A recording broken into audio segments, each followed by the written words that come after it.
시청자 여러분 안녕하십니까, 김동수입니다. 여러분, 이 시간부터 증여세 상담 사례를 기초부터 고급까지 자세하게 여러분들에게 소개해 드리겠습니다.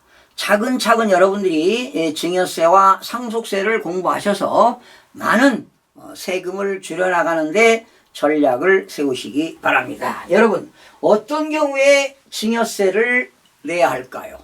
누군가로부터 재산을 무상이전이죠. 무상이전. 대가 없이 공짜로 받았다, 이런 얘기죠. 무상으로 이전받은 것은 증여가 되는 거죠. 그러나 대가성이 있었다, 유상이전이다, 그건 매매가 되는 거죠. 매매. 그러니까 증여는 무상으로 이전, 공짜로 받는 것입니다. 예. 재산을 무상으로 이전받는 것이다. 이때 재산을 주는 사람을 누구라고 합니까? 증여자고, 또 받는 사람은 수중자가 되겠죠. 그러면 증여세는 누가 납부할까요? 증여세 납세 의무는 누굽니까? 수중자가 세금 내는 겁니다. 수중자. 그런데 수중자가 받은 사람이 주소라든가 거소지가 불분명하다. 그리고 수중자가 증여세를 납부할 능력이 없다. 과세관청이 수중자한테 증여세 받기가 곤란하다. 또 수중자가 국내 주소가 없다, 해외에 있다, 비거주자다. 그렇게 되면 과세관청은 증여세를 받을 수가 없으니까 이때는 증여자 같이 내라. 그래서 수중자와 증여자는 뭐가 된다? 연대 납세 의무를 진다. 연대 납세 의무가 있다. 뭐 이렇게 보시면 되겠습니다. 연대 납세 의무가 있다. 그러면 여러분, 이 증여자가 수중자에게 어떤 것을 주어야 증여세를 낼까요? 현금이죠, 현금. 아니면 뭐 주식을 줄 수도 있고요. 귀금속, 금을 줄 수도 있어요. 귀금속을 줄 수 있어요. 다이아몬드도 줄 수 있고, 또 일반적으로 부동산을 줄 수가 있겠죠. 이렇다면 수중자는 증여세를 내야 됩니다. 결과적으로 금전으로 환가, 바꿀 수 있는 경제적 가치가 있는 모든 물건이라고 보시면 되겠습니다. 그런데 이러한 현금이나 주식이나 부동산 말고도요, 증여자와 수중자 간에 특수관계인인데 10억짜리 부동산을 6억에 팔았다. 저가양도 했어요. 저가양도. 싸게 팔았어요. 남한테 싸게 팔겠습니까? 이유가 있다면 팔겠지만 특수관계를 맺고 있는 사람에게, 이해관계인에게 싸게 팔았어요. 그러면 싸게 판 것도 증여로 본다는 것입니다. 그리고 타인의 부동산을 무상으로 사용하는 겁니다. 남의 건물에다가 집세도 안 내고, 만약에 아버지의 건물에서 아들이 집세도 안 내고 사용한다, 이거 무상으로 대가 없이 공짜로 사용한다, 무상으로 사용한다, 이런 것들도 다 뭘로 본다는 거예요? 증여로 본다는 겁니다. 이제 갈수록 증여로 보는 경우도 다양한 내용들이 많습니다. 오늘은 그냥 간략하게 싸게 파는 것도 증여구나, 타인의 부동산을 대가 없이 무상으로 사용하는 경우도 증여구나, 뭐 이 정도만 알면 되겠습니다. 그러면 증여세가 없는 비과세는 어떤 것들이 있는가? 언젠가도 한번 말씀을 드렸는데요.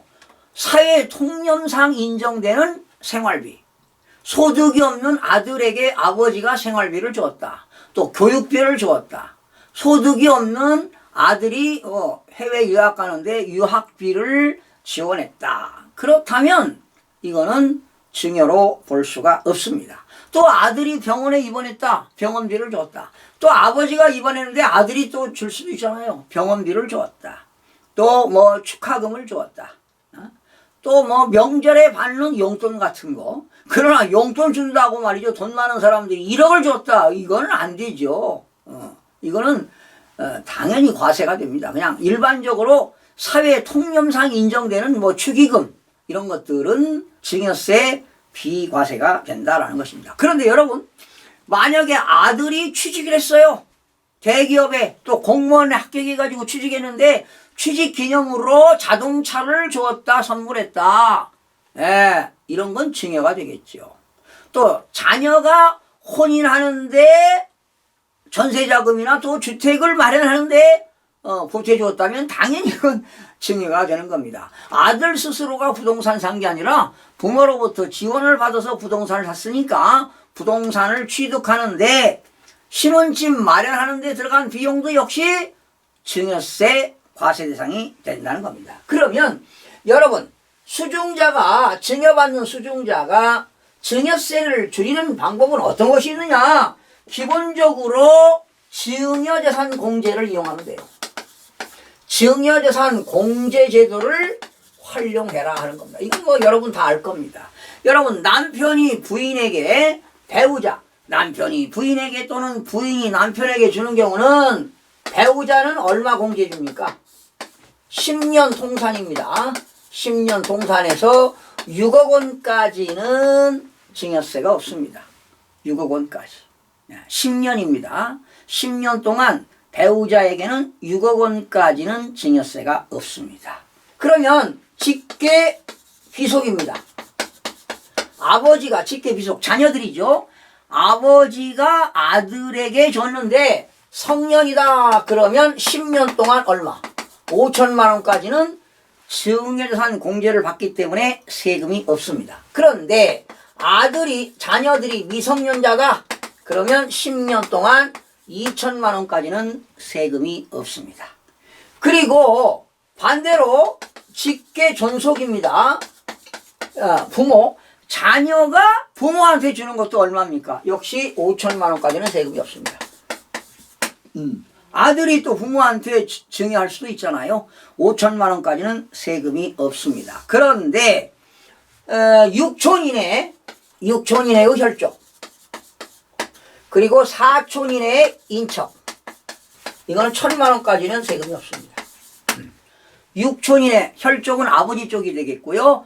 4촌 이내 인척은 어머니 쪽인데 이런 형제끼리는 형제 자매끼리는 친족 간에는 1,000만 원까지 공제합니다. 그러면 여러분 형이 동생한테 주었다 얼마입니까? 1,000만 원이 되겠죠. 동생이 형한테 주었다. 또 사촌 형이 동생한테 주었다. 1,000만 원까지는 증여세가 없습니다. 자, 그러면 여러분 이런 걸 활용하는 게 평상시에 증여하는 게 좋습니다. 여러분 부모가 한 살 때 태어났습니다. 한 살 때 2천만 원까지는 증여세가 없습니다. 그렇죠? 미성년자니까. 그리고 신고하는 거지요. 세무서에 신고한 내역이 있어야 돼요. 만약에 여러분이 2,200만 원 줬다. 한 살 때. 그러면 증여재산 공제 2천만 원 공제하니까 증여세 과표가 200만 원입니다. 200만 원의 과표가 1억까지는 10%니까 세금 20만 원만 내면 되는 거예요. 20만 원. 그런데 여러분들이 세무서에 3개월 이내에 신고하게 되면 신고세액 공제입니다. 신고세액 공제 3%를 공제받습니다. 그러면 20만 원에 3%면 얼마입니까? 6천 원인가요? 그러면 19만 4천 원 증여세를 내면 됩니다. 여러분 한 살 때 부모가 자녀에게 2,200만 원 주었다. 그러면 증여재산 공제 2천만 원 빼고 세금 19만 4천 원 내면 그 근거 자료가 세무서의 국세청에 나와 있다는 것입니다. 그리고 또 어떻게 하면 돼요, 여러분? 또 11살 때 2천만 원 주는 거죠. 또 2천만 원만 주는 게 아니라 뭐 2,200을 주면 또 세금 조금 내겠죠. 뭐 2,500을 줬다. 그러면 2천만 원 빼니까 500만 원에 10%면은 50만 원이 되겠죠. 또 이제 10년 후 21살 때는 성년이니까 5천만 원까지는 세금이 없어요. 그리고 5천만 원만 주는 게 아니라 또 5,500만 원 줘요. 5천만 원 공제하니까 500만 원에 10%면 50만 원만 증여세를 내면 되는 겁니다. 과세관청에 다 자료가 있습니다. 또 31살 때입니다. 31살 때 5천만 원. 뭐 5천이 됐든 6천이 됐든 뭐 증여하고 또 신고하고 세금 얼마 안 됩니다. 그러면 자녀가 31살 때까지 증여한 돈이 1억 4천입니다. 예를 들어서.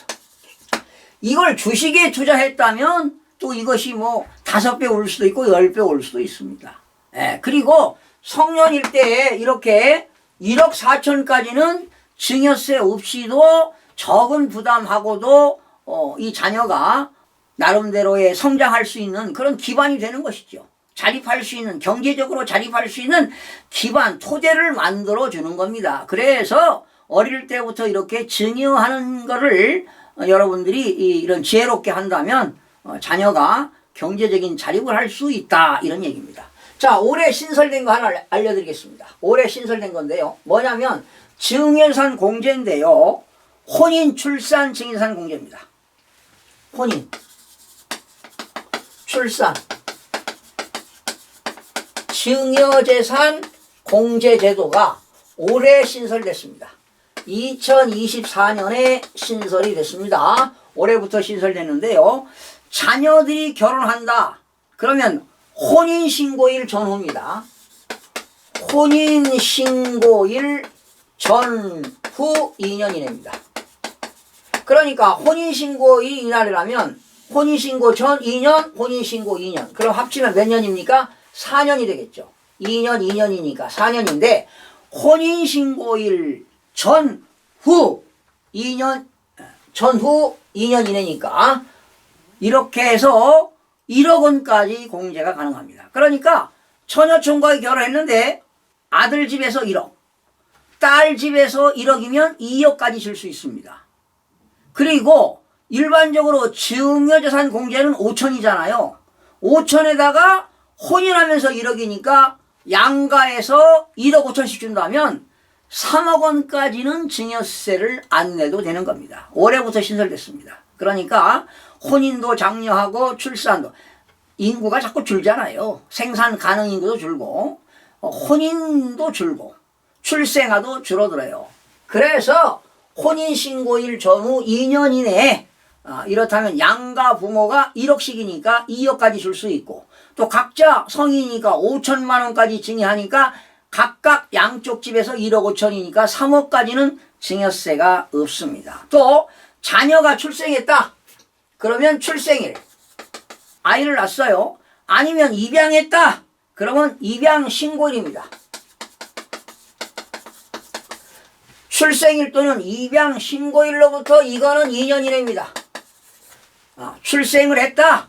그래도 역시 1억 원까지 증여를 받을 수가 있습니다. 이게 바로 뭐냐? 혼인, 출산, 증여재산 공제가 남자 쪽에서도 1억, 신랑 쪽에서도 1억, 신부 쪽에서도 1억씩 각각 증여를 받으면 되는 겁니다. 네, 올해 신설됐습니다. 자, 마지막으로 증여세 과표가요. 증여세 과세표준. 증여세 과세표준이 50만 원 미만 시, 증여세 과세표준이 50만 원 미만 시는 증여세를 과세하지 않습니다. 이걸 뭐라고 하느냐? 과세 최저한이라고 합니다. 과세 최저한이다. 과세 최저한. 그러면 여러분, 만약에 아버지가 미성년자인 아들에게 2천만 원을 줬다. 2천만 원에다가 만약에 40만 원 줬다. 합쳐서 2,040만 원이죠. 그러면 아버지가 미성년자인 아들에게 2,040만 원 줬다. 증여산 공제 얼마입니까? 미성년자니까 2천만 원이죠. 그러면 증여세 과표가 얼마입니까? 40만 원이죠. 과표가 50만 원 미만이죠. 증여세가 없습니다. 그러나 과세관청에 신고하는 것이죠. 수종자는 증여 계약이 있는 달의 말일부터, 증여일이 속하는 달의 말일부터 3개월 이내에 증여세를 신고하도록 되어 있습니다. 예. 그러면 40만 원이니까 신고하고도 증여세가 1원도 없다는 사실입니다. 증여세 과세 표준이 50만 원 미만일 때는 증여세를 과세하지 아니한다. 이걸 5글자로 과세 최저한 제도가 있다는 것입니다. 자, 오늘 이 시간에도 증여세 사례를 가지고 살펴봤습니다. 계속 이어서 여러분들에게 증여세 사례를 자세하게 폭넓게 아주 기초부터 깊은 내용까지 여러분들에게 전해드리겠습니다. 시청해주신 여러분 고맙습니다. 구독과 좋아요, 알림 설정을 누르시면 더 많은 정보를 얻을 수 있습니다.